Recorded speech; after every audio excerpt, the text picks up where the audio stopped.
Hey there, I'm Jill Griffin, and this is the Career Refresh Podcast.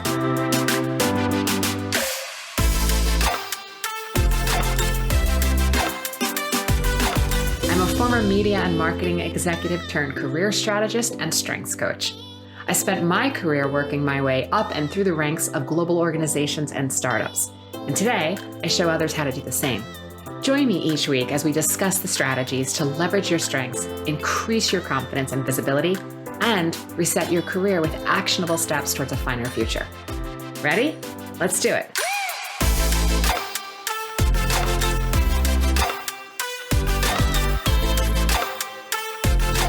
Hey folks, this is Jill Griffin, and welcome back to this week's podcast. I am going to be talking about how you can effectively respond to questions that you don't want to answer. And it happens to all of us at one point. So recently, this topic came up. I was talking to many of my clients about it. And then I recently found myself at an industry event in which a woman that I met moments before saddled on up to me and began pelting me, and what my experience was, with these rapid fire questions about both my business, and then started asking about my husband and my marriage. I literally met her moments ago. I couldn't even answer the first question before then she would set into the next question. And then she started making assumptions and then followed up with sort of like a veiled insult towards my husband without even knowing him. He wasn't there. They never met. And I was like, whoa, what is going on? I mean, this woman had a lot of judgment issues, and I think she was pretty overserved. So we're going to give her a grace in that. But just so you know, if you'd like to get to know Warrior Jill, then you should go after someone I love or care about, because I was like, what is happening? But because it was a professional environment, what I was noticing is that her line of questioning all started with questions like, well, why did you do this? Or how come you do this? Which leaves the recipient of those questions very little room to actually have a dialogue. Sometimes it's called precision questioning, and it can be useful in certain parts of business if you're trying to drill down to a question. But this was a networking event where you were building relationships, and all the questions that she was asking were set up in a way that required a yes/no answer, but they weren't yes/no answers in my opinions. And we didn't know each other. We didn't have a rapport.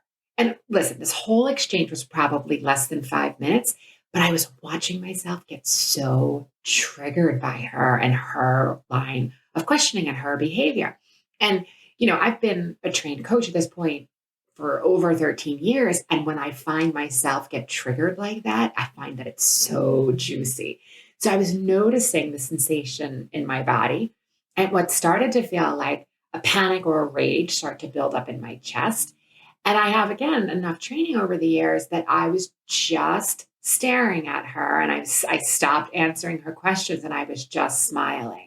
And I was allowing my body to process the emotion. And what I realized is that I was in the freeze response. So there's fight, which is exactly that, right? If you think about animals, right? Animals being in a fight. There's flight, which is the zebra running away from the lion and, trying not to get eaten. There's freeze, which often happens, as you know, the expression deer in headlights, where very often we don't know whether it's better to stay exactly where we are or move away, but there's that moment where we freeze. And then there's fawn, which is sort of assuaging your predator in that case, right? So while survival strategies like fight and flight are well known, the freeze response is this idea where the person feels like they can't flee or they don't know what to do. And then they get caught in this state of frozenness, which may only be seconds. But this is what I realized what I was experiencing. And my training has taught me that when the freeze sets in, the first thing I need to do is take a really big, deep breath and focus on the sensation of either my lungs filling up with air, or maybe I could feel the trickle of breath pass through my nostrils, but breathe. And then what I did is I glanced around the room and looked for my predetermined color. And I'm going to explain what that is. It doesn't matter the color, but blue is very calming for me. So when I find myself getting triggered or feeling the sensation of panic, or in this case of freeze, looking around the room and finding the blue in the room. Look, pick a color that is soothing to you, but pick a color that's common because, why like chartreuse might be a great color. I don't know that I'm going to find that at an average restaurant if it's not like New York City Fashion Week, right? So the point here is that we're giving our bodies and minds a beat to process what it is that we're experiencing. And we want to allow the sensation to dissipate. And that usually takes about 90 seconds. And then our thinking, our prefrontal cortex, right, the decision making part of our brain, the strategy part of our brain, which is located in the forehead region, is going to come back online, kind of so to speak, right? Because it had a moment to process and decide what to do next. So after reviewing this experience and realizing that it was the freeze response, and then reflecting, this is something that, I know others have experienced at times in our workplace or, in our workday.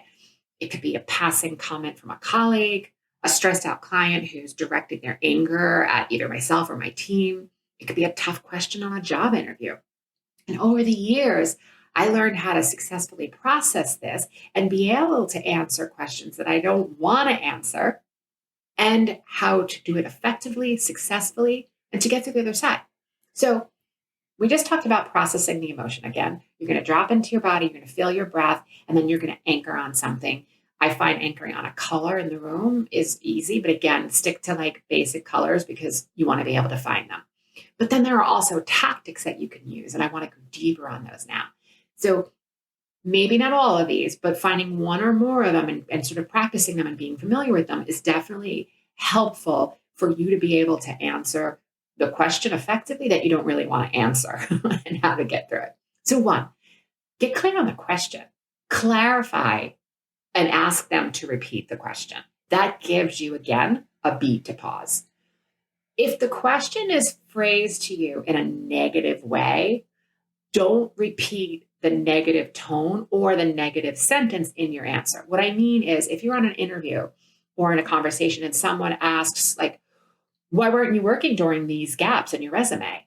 Don't answer the question. And this is what will happen if you're in freeze or if you're sort of feeling panicky. You might say like, oh, well, the reason why I wasn't working, right? You don't want to say it that way. You want to find that pause and say, oh, I'm glad you asked. During that time, I had a desire to learn more about strategic investing. So I took a lot of courses during that time. Fill it in with something that's going to align to roles and responsibilities of the job that you're thinking. Or you could say something like, oh, I'm glad you asked. It was such a gift for me and my family that I was able to stay home with my children full time, which is something I've always wanted to do. And now that they're older, I'm excited for what's next, right? So in both those answers, I didn't repeat why weren't you working, right? Which is again a very attacking question, but I hear people and clients telling me that they're getting that question sometimes, and I just think that for an interviewer to explore why you have a gap in your resume through the lens of negativity is also telling you who that person is and maybe a little bit about the culture. So you might want to dig in there because for me, if someone came to me and had a gap in their resume, I would be like, cool, what did you do during that time? Tell me everything, right? I would look upon it as a growth period versus a negative period. So again, it might tell you a little bit about the culture of the company. The next thing you can do is sort of as a continuation is to prepare a response, right? I'm so glad you asked that and practice the response with the appropriate tone, body language, and the energy you want to convey. Right. So just being clear. And if someone asked you a question that, if it's about your gap in your resume or something else, it's really thinking about the prepared response so that you're not caught off guard. Next, find the strategic pause. If the question triggers you and you need time to think, find that pause. You can check out videos of Steve Jobs and Elon Musk, who are both masters of this. There are plenty of press interviews which they have been asked questions that are kind of through that negative tone, and you watch them pause, and the pause can be up to 10 seconds. And while you hear this, it might make you cringy, you may feel uncomfortable. Like, understand that they are managing their minds and their emotions. They are processing that emotion so that when they speak, they're not coming from that sort of anxiety or stress or rage. They're stopping before taking action and they don't want to say something or with a tone that they may regret saying or fumble through, right? That pause gives you time to think and come back with a response. Next, you may want to answer the question with a question. So when someone asks you a question that you're like, you might say, tell me a little bit about your underlying concern behind that question so that I can provide you a response, right? So go deeper into what they're asking, which puts the onus back on them. And then you want to think about how to take the focus off of you and put it on them. So you could say something like, it's interesting that you think that. Or, wow, why is this question interesting to you, right? So you're taking the question and you're putting it back on them and putting the focus on them. Again, gives you a pause and also has them answering deeper, which will give you time to think and perform and structure a strategic response. You may want to answer part of the question, right? So you may not agree with everything that they're saying, or it may be sort of a compound question where you're like, wow, that's not really true. So answer part of the question where you could say something like, you know what, I appreciate your feedback. Let's focus on the first half of the question and then answer that. And that may be enough to assuage them. Another thing, again, is delay that response is, and I don't mean necessarily the strategic delay in this case. I'm saying more of like, you know what, that's a really important question. And I want to make sure that I give you a complete and thorough response. So let me check and I'm going to get back to you on Friday, right? So you're giving them a response that tells them that you are on it and that you're following up, and you're giving them a date and a time, potentially a time too.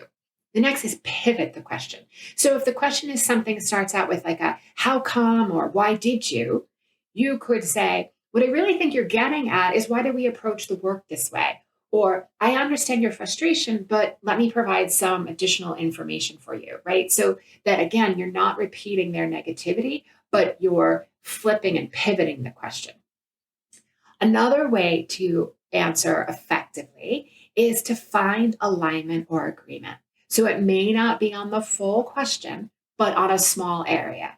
And for years, psychologists and academics have argued that the best way to change a person's mind is not to attack their position, but rather to find that common ground. So it's possible that after you take the pause, you might say, you know what, Greg, I agree with you on the first part of what you've said, and this project is behind schedule, but we're working on securing the resources, and I want to let you know there are a lot of hardworking people on the team, right? So that you're also complimenting your team, you're taking the power back, you're acknowledging that, yeah, we are behind schedule, but that doesn't mean that we're not working and we're working on the resources. So that's it, folks. Those are 10 suggestions to effectively respond to a question that you don't want to answer. So let me know. Send me an email. I'll put my information in the show notes. I'd love to hear from you and know how you are getting through successfully answering questions that you don't really want to answer. Before I go, who is helping you build a successful career? Do you have a strategy?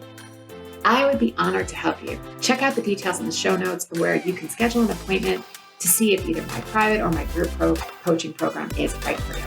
All right, my friends, I appreciate you so much. Thanks for joining me this week, and I will see you next time. Thanks for listening to the Career Refresh podcast. If you're enjoying this podcast and you want more career and mindset tips, get on my email list by going to jillgriffincoaching.com. I'll also put that link in the show notes. But before you go, please rate and review this podcast as it helps me get the word out to people everywhere so they can also thrive in the workplace. I'll see you next time.